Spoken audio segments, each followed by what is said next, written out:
আশিক উম্মতের দল আজকে মুসলমানের ঘরে জন্ম নিয়েছো, পায়ে ধরে ধরে সব আলেম ওলামারা বুঝায় রে বাবা, আমিও মুসলমান তুমিও মুসলমান, আমার আল্লাহ তোমার আল্লাহ এক, তোমার আমার নবী এক, কাবা এক, ধর্ম এক, কোরআন এক। তোমারে পায়ে দইরা কেন বুঝানো লাগবে? তুমি টুপি পরো, নামাজ পড়ো, পর্দা করো, হালাল খাও। আজকে বেঈমানরে বুঝাইলে তো সোজা হয়ে যাইতো, কিন্তু তুমি কেন টুপি পরতে চাও না রে বাবা? টুপির কারণে তো মাথা গরম হয় না রে বাবা, টুপি তুমি কেন পরতে চাও না? আজকে তুমি দাড়ি রাখতে লজ্জা পাও, আর আমিও তোমার মতো মুসলমান দাড়ি কাটতে লজ্জা পাই। আজকে তুমি মসজিদে ঢুকতে লজ্জা পাও, আর আমি মসজিদে না ঢুকলে লজ্জা পাই। আজকে তুমি পর্দা করতে লজ্জা পাও, আর আমি পর্দা না করলে লজ্জা পাই। তুমি একটা মেয়ে দেখলে মন খুশি, আমার ভয় লাগে আল্লাহ নি বেজার হয়ে গেল। তুমিও মুসলমান আমিও মুসলমান, তোমাকে এত পাও ধরে বুঝাইতে হবে কেন? তুমি কি জান্নাতের বয়ান জানো না? তুমি কি কোরআনের মধ্যে জাহান্নামের বয়ান আছে জানো না? ও আল্লাহর বান্দারা, আজকে তুমি যুক্তি দাও জামা পরলে গরম লাগে। ও বাবা কিসের গরম? আমরা তো গরমের কারণে জামা ফালায় দেই নাই। টুপি মাথায় দিলে মাথা গরম, এ কারণে টুপি ফালায় দেই নাই। কারণটা কি বাবা? এই যে যাও কোর্টে আদালতে যাও, ওই উকিল ব্যারিস্টার বিচারকরা মুজা পরে, আবা কাবা পরে, উপরে কোট পরে, প্যান্ট শার্ট মোটা পরে। এই গরম হোক আর শীত হোক এই পোশাক তাদের লাগবে। র্যাবের চাকরি যারা করে এদের র্যাবের পোশাক লাগবে, যত খারাপ লাগুক খুলিয়া তার চাকরিতে জয়েন দিতে দিবে না। ওরে নবীর মোহাব্বত যদি অন্তরেই থাকে, তোমার অন্তরটা তো নবীর জন্য এমন হওয়া উচিত। আমি খাইয়া থাকি না খাইয়া থাকি, আমার নবীর আদর্শের বাইরে যাওয়া যাবে না, নামাজ ছাড়া যাবে না, দাড়ি কাটা যাবে না। ও যুবক বাবা, আমি কিন্তু এতক্ষণ তোমাকে এত কথা বলছি, একবারও কিন্তু বলি না স্কুল ছেড়ে দাও, কলেজ ছেড়ে দাও, মাদ্রাসায় পড়ে হুজুর হও, দাড়ি লম্বা করে পাগড়ি লাগাও, একবারও কিন্তু বলি নাই। বরং আমি তোমাকে বিনয়ের সাথে আশ্বাস দিয়া বলি, স্কুলে পড়ো ইসলাম বাধা দেয় না, কলেজে পড়ো কোনো নিষেধ নাই, চাকরি করো বাধা নাই, তবে তুমি নবীর তরিকাটা মেনে চলো, মা বাবার দোয়া নিয়ে চলো, ওলামায়ে আহলে হকের পরামর্শ নিয়ে নবীর তরিকা মানো। তোমার মতো কত যুবক জীবনে মাদ্রাসায় পড়ে নাই, স্কুল কলেজে পড়িয়াও নামাজ পড়ে আসে না নাই? তুমি কেন পারবা না? তোমার মতো যুবক তাকায় দেখো, রাস্তায় গাড়ি চালায়, এক বেলার নামাজও বাদ দেয় না। বলো বাবা তুমি কেন পারবা না? তোমার মতো সন্তান দেখো আজকে শ্রমিকের কাজ করে, নদীর মধ্যে মাছ ধরিয়াও নামাজ ছাড়ে না। তুমি কেন পারবা না? আসলে কি আল্লাহর কোরআন মিথ্যা মনে করছো? না, আল্লাহর কোরআন কোনো মিথ্যা না। আম্মা জান আয়েশা রাদিয়াল্লাহু তাআলা আনহা, নবীজির কলিজার স্ত্রী, যে নবীর কোনো গুনাহ নাই, আম্মা জান বলেন আমি একদিন দেখি নবী আমার ঘরের মধ্যে বয়ে বয়ে গুনগুন করে কান্না করে। আমি জিজ্ঞাসা করলাম নবী আপনি কাঁদেন কেন? আমি আয়েশার কোনো বেয়াদবি হলো?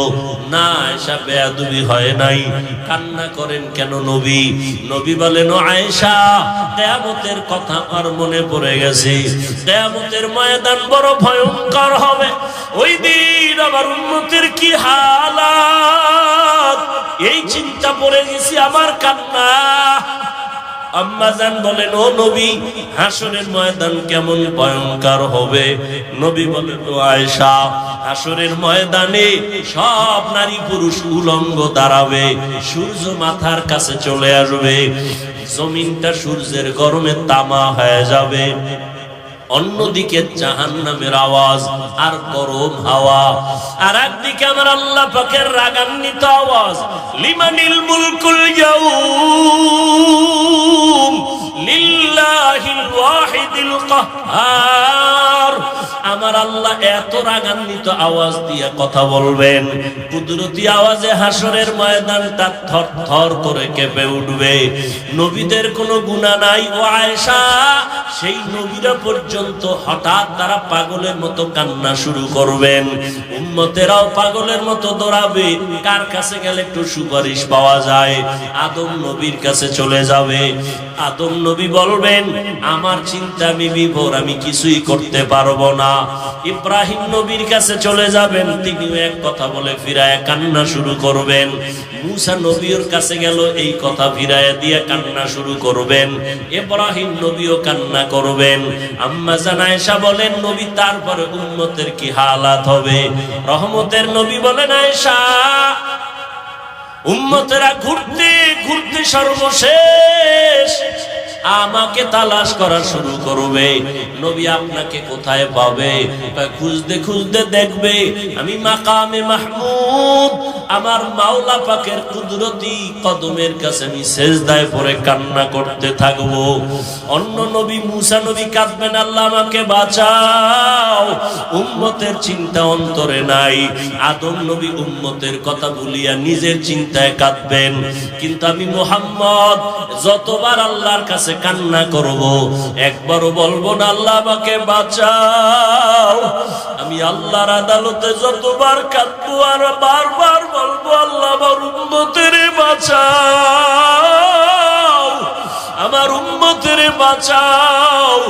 এই জাহান্নামের আগুনের গরম আমার উম্মত সহ্য করতে পারবে না।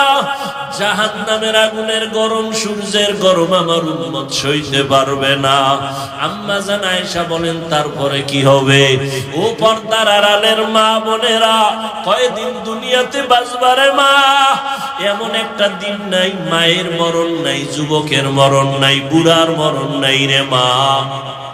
আল্লাহ এত মর্যাদা আপনাদের দান করেছেন।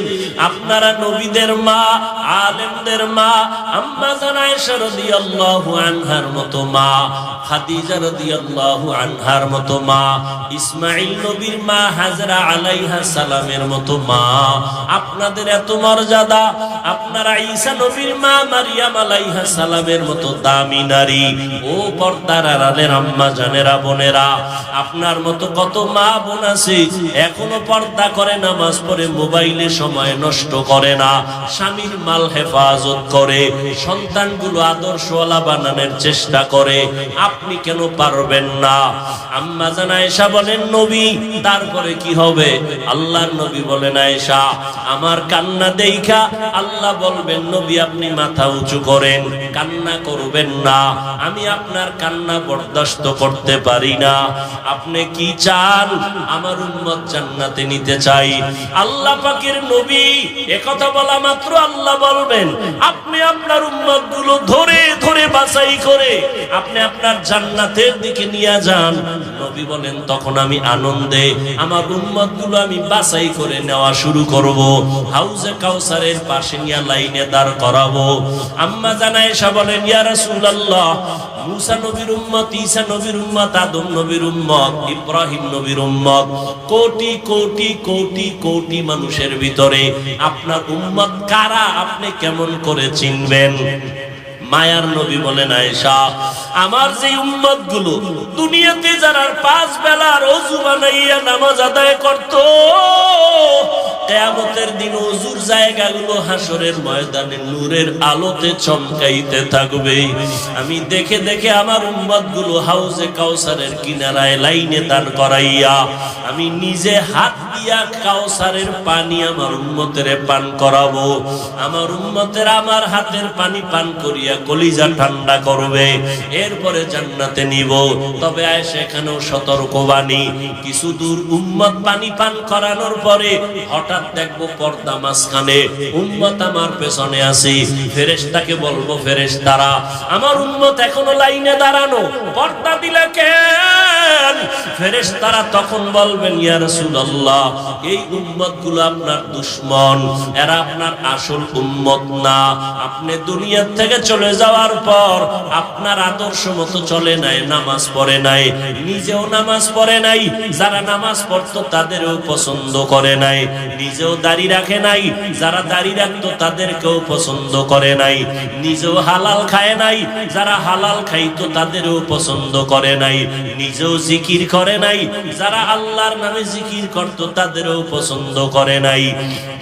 আম্মা জানকে নবী বলেন, এগুলো শোনার পরে আমি নবী রাগান্বিত ভাব নিয়া এই দুশমন উম্মত গুলোকে বলবো, সোহকান সোহকা, তোমরা আমার থেকে দূর হইয়া যাও, লিমান গায়্যারা মিন বাদি, আমার পরে যারা দিনকে পরিবর্তন করে ফেলেছো, আমার সুন্নাত জবাই করেছো। আল্লাহ পাক রব্বুল আলামিনের গায়বী আওয়াজ হবে, ওই দুশমনগুলোর জাহান্নামের হ্যান্ডকাপ লাগাইয়া ধর, জাহান্নামের দিকে নিয়ে যাও। ও নবীর আশিক, তুমি আমি যতই আশিক দাবি করি না কেন, মনটারে একটু জিজ্ঞাসা করো, কাউসারের পানির লাইনে দাঁড়ানোর পর কোন আমলের কারণে যদি আমার নবী তাড়াইয়াই দেয়, তখন আমার মা বাবা কেউ আপন থাকবে না, হাতের মধ্যে জাহান্নামের হ্যান্ডকাপ লেগে যাবে। ও যুবক বাবারা, ও বৃদ্ধ বাবাজিরা, অন্তরের বুঝাও, তোমার আমার মতো যুবক স্কুল কলেজে পড়ে, চাকরি করে, নামাজ পড়ে, তুমি আমি কেন পারবো না? এখনো সময় আছে, তওবা করে নাও। দুনিয়ার গরম, দুনিয়ার কষ্ট কিছুই না জাহান্নামের গরমের তুলনায়। এখনো যদি চিন্তা করো তওবার, মনে মনে আল্লাহকে বলো, ও দয়ার মালিক,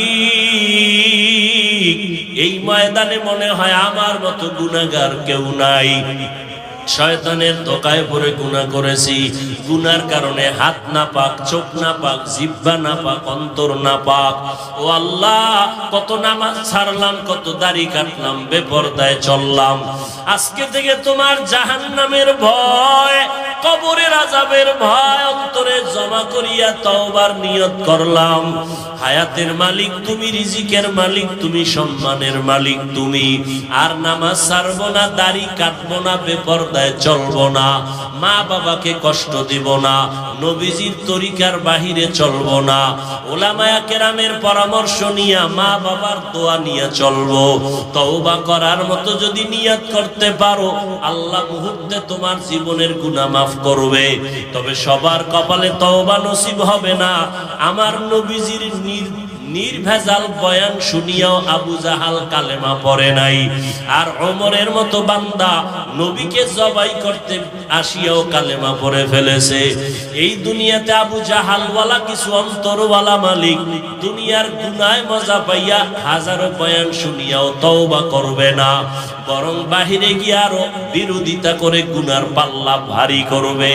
আর একদল ওমরের মতো মেজাজওয়ালা ময়দানে আসার পরে মরণের কথা যখন স্মরণ হয়ে গেছে, অন্তর নরম হয়ে গেছে, কান্না করছে গোপনে, ও আল্লাহ, গুনাহ তো কম করি নাই, আজকে থেকে আর করব না, দয়া করে তুমি মাফ করে দাও।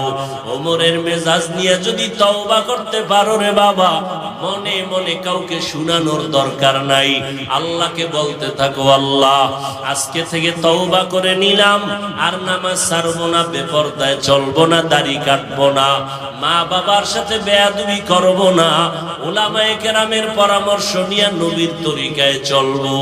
যদি তওবার নিয়ত কারো হয়, দুটো হাত আমার আল্লাহকে দেখায় দাও।